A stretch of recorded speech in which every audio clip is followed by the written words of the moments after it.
Aura healing पूरी दुनिया में एक पुराना कॉन्सेप्ट है, लेकिन पाकिस्तान में नया है। ऑरा हीलिंग क्या किरदार अदा करता है एक इंसान की ज़िंदगी में और ये कितना ज़रूरी है? पहले जब हम ऑरा पे बात करते थे तो लोग उसको मिथ समझते थे या समझते थे कि कोई गैर ज़रूरी सी चीज़ है। हाँ।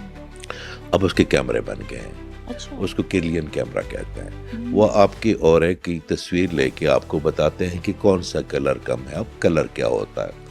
जब आप किसी ऑफिस में जाते हैं, आप किसी मस्जिद में जाते हैं, आप किसी महफिल में जाते हैं, आप किसी इंस्टीट्यूट में जाते हैं, वहाँ पे जब आप अंदर दाखिल होते हैं तो हम ये समझते हैं कि लोग हमारी शक्ल देखते हैं, हमारी वजाहत देखते हैं, हमारी पर्सनालिटी देखते हैं, हमारे लिबास को देखते हैं, हमारे परफ्यूम को सूंघते हैं, मगर ऐसा नहीं है। अच्छा। सबसे पहले हमारा ऑरा उनके ऑरे के साथ मैच करता है। फिर उनके पेनियल ग्लैंड सिस्टम में रिकॉर्डिंग होती है कि आइदर हमने इस पर्सनालिटी को या इस शख्स को या एक्सेप्ट करना है या इसके सामने अपने गार्ड्स को ऑन कर देना, इससे बच के रहना।